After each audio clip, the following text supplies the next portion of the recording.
뉴스 속의 진짜 스토리 뉴진스 시작합니다. 자, 이번 기사는 여보 때문에 내가 못 자. 이갈이 탈출 방법은 없나요? 자, 이갈이 자체를 없애기는 힘들다. 어떻게 해요? 남편을 없애라는 거죠. 구강장치 및 보톡스 활용이 효과적이다. 이렇게 돼 있고요. 이갈이 생각보다 꽤 많습니다. 애들도 많아요. 이를 갈 때는 정말로 이가 부서지도록 간답니다. 정말 빠닥빠닥 이런 소리가 납니다. 밤새도록 가는 건 아니에요. 대부분의 경우는 일정 주기를 두고 갈았다 안 갈았다 하는데 제일 중요한 건 이를 악문다는 거예요.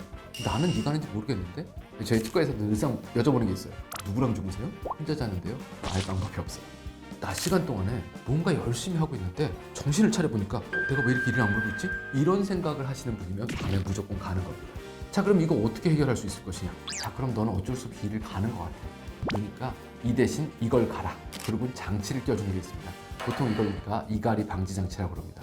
도대체 왜 이를 가는지를 알아야 치료가 될 텐데 왜 이를 가는지를 잘 모른답니다, 의사는. 자, 첫 번째로는 이런 게 있어요.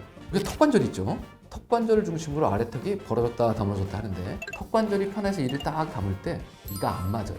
그럼 어떻게 되냐면 이가 제일 잘 맞는 자리로 싹 턱관절을 비틀어서 씹는 거예요. 이게 보통 한 1, 2mm 정도는 다 가지고 있답니다.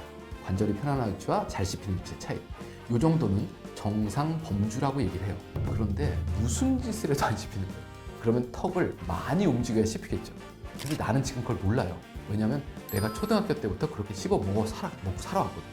관절의 정상적인 위치는 모르고 씹는 위치만 알고 있는 거예요. 근데 몸은 알죠. 잘 때 정신이 나가고 근육이 풀어지면 관절이 편안한 자리로 갑니다. 그때 부딪히면 어떻게 돼요? 이빨이 안 닿고 이상한 데가 부딪히겠죠. 저도 어금니 하나만 닿는 거예요. 그럼 몸에서 무슨 생각이에요? 이래서 내가 먹고 살 수가 없다. 밤새도록 갈아서 내가 이걸 어떻게든 없애봐야겠다. 이런 것들이 부정교합이나 턱관절 질환에서부터 유래되는 이갈이라고 얘기를 합니다. 그럼 우리가 잘 때 장치를 껴주면 어떻게 돼요? 야, 턱관절 위치가 편할 때 넌 잘 씹히지? 이렇게 가짜로 잘 물리는 장치를 만들어서 껴주는 겁니다. 그러면 이를 악무는 것도 줄어들고 턱관절도 잠 동안 쉬는 거죠. 이렇게 만드는 장치를 이갈이 방지 장치라고 해요. 효과가 매우 좋습니다. 끼셔야 돼요. 또 다른 원인은 부장님한테 욕먹는 순간에 우리의 얼굴을 보면 얼굴 표정이 굳어 있습니다. 이걸 보통 우리가 근긴장이라고 합니다. 이 근육에 긴장이 되면 기본적으로는 잘 때 이를 악물거나 갈 가능성이 많대요. 무슨 얘기죠? 스트레스라는 얘기. 또 다른 거 하나는요.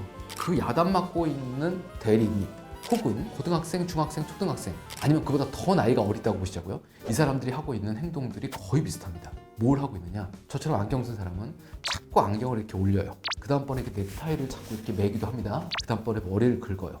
이걸 보통 우리가 전위 행동이라고 행동심리학에서 얘기를 하는데 자기가 늘 하던 단순 반복적인 행동을 함으로써 스트레스를 푸는 거래요. 그게 이갈이일 수 있어요. 손톱을 물어 뜯는 걸 수도 있고요. 그럼 어떻게 해야 돼요? 야단치는 사람을 없애든가 스트레스 환경을 줄여야 됩니다. 이건 치과 의사가 해야 되기 되게 어려운 거죠. 치과에 오시는 분들한테 장치를 만들어 드리고 이렇게 물어봅니다. 매일 끼세요? 요즘 잘 안 끼는데요? 웃으면서 하는 얘기예요. 요즘 살만 하신가 보네요. 살는 게 힘들면 또 끼게 됩니다. 그래서 원칙적으로 이갈이를 치료할 수 있냐 하면 어렵다라고 얘기를 하고 있고요. 자, 이제 마지막 얘기는 이를 못 악물게 하는 겁니다. 악무는 근육의 힘을 빼는 거죠. 보톡스라는 걸 놓으면 근육이 작용이 떨어지는 거죠. 그 쪼그라드는 걸 못하게 하는 게 보톡스라는 거예요. 그러니까 이런 데 놓는 거죠, 보톡스. 얼굴에다. 저작근이라는 씹는 근육입니다. 그렇게 놓으면 이갈이가 줄어들겠죠. 왜냐하면 꽉 씹을 수가 없으니까. 그리고 요거는 이제 독소가 빠지면 또 돌아옵니다. 그러니까 정기적으로 6개월에 한 번, 1년에 한 번 이렇게 맞아가면서 사셔야 될 수 있는 거예요. 그래서 보톡스도 받고 이갈이 방지 장치도 끼고 내가 뭐가 스트레스인가 한번 고민도 해보고 생활 습관도 좀 바꿔보고 뭐 이런 것들을 다 할 수 있으면 좋긴 좋겠지만 제일 어려운 건 스트레스를 줄이는 겁니다. 스트레스를 별거 아닌 걸로 가볍게 받아 넘기시기를 바라겠습니다. 감사합니다.